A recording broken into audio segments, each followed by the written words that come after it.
In 1959, President Richard Nixon invited the Reverend Martin Luther King Jr. to a conference in Washington, D.C. 400 religious leaders representing 22 denominations attended the gathering. Reverend King addressed his fellow clergy and said in part, and I quote, "A religion true to its nature must always be concerned about man's social conditions. Religion operates not only on a vertical plane, but on a horizontal. It seeks not only to integrate men with God, but to integrate men with men and each man with himself. It means, at the bottom, that true religion is a two-way road. On the one hand, it seeks to change the souls of men and thereby unite them with God. On the other, it seeks to change the environmental conditions so that the soul will have a chance after it is changed. Any religion that professes to be concerned with the souls of men and is not concerned with the slums that damn them, the economic conditions that strangle them, and the social conditions that cripple them, is a spiritually moribund religion in need of new blood." The next year, in 1960, when Reverend King became pastor at Atlanta's Ebenezer Baptist Church, he made the following recommendation to the congregation. In order to instill the idea of thrift in our members and reveal the concern of the church for the economic life of man, a committee shall be appointed to organize a credit union. The need for such an institution in our church is unquestioned. It will serve as a channel through which members can save money and prevents them from having to go to downtown finance companies to make loans for exploitative interest rates. Actually, when an individual makes a loan from a credit union of which he is a member, he is borrowing from himself. Borrowing from yourself. Then as now, credit unions differ from banks and other financial institutions in that those who have accounts in the credit union are its members and owners, and they elect the board of directors in a one-person, one-vote system, regardless of the amount that they have invested. Today, it gives me great pleasure to welcome to our pulpit Heather Landstrom, the Community Development and Marketing Manager at Guardians Credit Union, to talk about how credit unions still play a critical role in providing financial services to communities that have been traditionally underserved or underbanked. My wife, Heather Landstrom.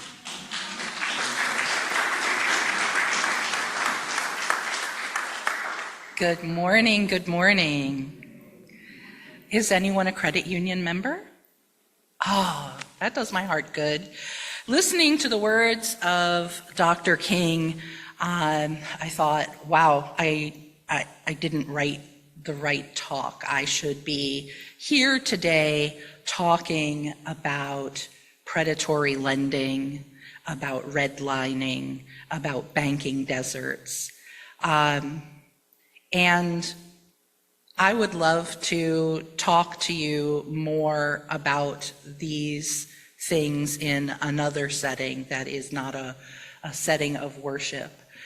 So I would invite you to connect with me, and I have occasionally some programs at Guardians, and I also travel to different organizations to present them. Just listening to those words really changed how I wanted to approach this today. Many of you are already credit union members, so you understand the difference between a bank and a credit union, but let's just go through it again. A credit union is a member-owned, not-for-profit financial institution. We exist to serve the needs of our members rather than to maximize profits. So unlike banks, which are driven by shareholder interests, credit unions prioritize the financial well-being of their members. It's people over profits. Credit unions offer all the regular financial products and services you expect from a financial institution, like checking and savings accounts and loans and credit cards, but with lower fees and better rates than most banks. The cooperative nature of credit unions means that members have a say in the institution's governance, creating a sense of community and shared responsibility. This model fosters financial empowerment, making credit unions a powerful tool for promoting economic justice and inclusion, especially for those who may face barriers in accessing traditional banking services. By focusing on people over profits, credit unions embody values of fairness, equality, and opportunity, principles that align closely with Dr. Martin Luther King Jr.'s vision for a more just society. Dr. King is rightfully celebrated for his leadership in the civil rights movement, but his vision extended far beyond social equality. He understood that true equality requires not only ending discrimination and segregation, but also addressing the systemic economic disparities that held so many people back. Economic empowerment, he believed, was the key to securing justice for all. Dr. King's message about economic justice is one that resonates deeply with the principles of credit unions. When the credit union movement began in the 1920s, it was built on a simple yet powerful idea. Small groups of people who share a common bond, often co-workers or members of a community, should have the ability to form nonprofit financial institutions. Eric mentioned that I work for Guardians Credit Union, and Guardians was founded in 1953 for Palm Beach County employees by Palm Beach County employees. Over time, our membership has expanded to anyone living or working in Palm Beach County, and our Guardians name honors our founding members, police, fire, and city and county workers, the guardians of our community. Guardians, like all credit unions, offers low-cost, straightforward financial services that help our members achieve financial stability and independence. And this sounds a lot like Dr. King's own vision for a more equitable society, where everyone has access to the resources and opportunities needed to thrive. So during the Montgomery bus boycott years, Dr. King and the Montgomery Improvement Association applied for a federal charter to organize a credit union. The MIA was established to handle the logistics of the bus boycott, but it also became a vehicle for advancing other civil rights related projects, one of which was a credit union. In his later years, Dr. King championed the Poor People's Campaign, which focused on issues like fair housing, equitable wages, and crucially, access to financial resources. He understood that without financial opportunity, the goal of true equality would remain out of reach. This mission aligns directly with what credit unions stand for: people helping people. The deposit of one member becomes the small business startup loan of another. Speaking of small business, do we remember the Paycheck Protection Program? The PPP was a federal relief program established by Congress and implemented by the U.S. Treasury Department and the Small Business Administration. It was a response to the economic impacts of COVID-19 and when the big banks wouldn't even accept applications from small and micro businesses because those loans would ultimately not be profitable for them.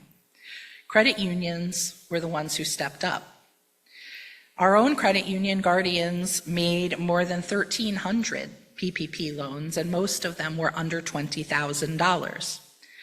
The 100% forgivable loans kept many of our neighbors who earn their living running food trucks, cleaning pools, or doing gig work afloat during those hard times. The small business people who joined Guardians to take advantage of the PPP now had access to all of our products and services, and some of them went back to Wells or Chase or B of A, in spite of those institutions turning their backs on them during the pandemic. But others stuck with Guardians. We heard hundreds of stories of small businesses unable to level up because they weren't able to access credit. So we responded. We developed a micro business loan, and we lowered the cash flow requirements for our business credit card. My favorite success story out of this time belongs to a baker who went from selling his cupcakes from a folding table outside of the Sam's Club on 45th Street in West Palm Beach to his own cute-as-a-button bakery and cafe. Guardians handled the mortgage on his building, the loans for his kitchen equipment, and his delivery van. Before he became a Guardian, he was turned down by 7 banks. That's the credit union way. Credit unions, like Dr. King's vision for society, seek to empower individuals and communities by providing equitable access to financial services and promoting financial literacy, all while prioritizing the well-being of members over profits. Today, credit unions continue to play a key role in fostering economic inclusion, especially for marginalized communities. Whether it's through affordable loans, low fees, or community-driven initiatives, credit unions are dedicated to ensuring that everyone has the tools they need to build a secure financial future. This mission is rooted in the same ideals Dr. King fought for, a belief in creating systems that uplift and support all members of society, particularly those who have been historically excluded. We carry this legacy forward by offering products and services designed to promote fairness and accessibility. For instance, we offer education resources and underwriting practices that go beyond traditional credit scoring, recognizing that many of our members face unique challenges when it comes to accessing financial services. Let me give you an example. My credit union also supports initiatives like Peace. And I think most of you are familiar with Peace. The Share the Plate goes to Peace today. Along with the Legal Aid Society, Peace created an initiative called the Community ID. And if you're familiar with the Community ID, you know that this is a tool for people who do not have a government-issued ID to have something that they can carry so that they can access certain services. You can't even pick up your child from school without an ID. You can't feel safe and secure walking on the streets without some form of identification. And there are lots of reasons that someone may not have a government-issued ID. And so Peace and the Legal Aid Society raised the money, and some of it came from Guardians Credit Union, to create this Community ID initiative. I'm proud to say that Guardians will accept the Community ID as a form of identification for membership. We also accept other alternative forms of membership, like the Matricula Consular, which is the Mexican consulate identification card. So I think that really speaks to the credit union movement's dedication to accessibility. And so in honoring Dr. King's legacy, I'd like to encourage all of you to reflect on your own financial journey. Consider steps you can take toward greater financial empowerment. This might mean setting up a budget, building an emergency fund, or exploring options for a small business loan. These actions, though personal, help create lasting stability, not just for yourself, but for your entire community. They help create a more equitable future, just as Dr. King envisioned. Dr. King's dream was not only about securing civil rights. It was about creating a society where everyone had the opportunity to succeed. And credit unions are committed to advancing that dream by being a trusted financial partner and a force for good in our community. As we honor Dr. King this MLK Day, let's take his vision to heart and work together toward economic justice and equality.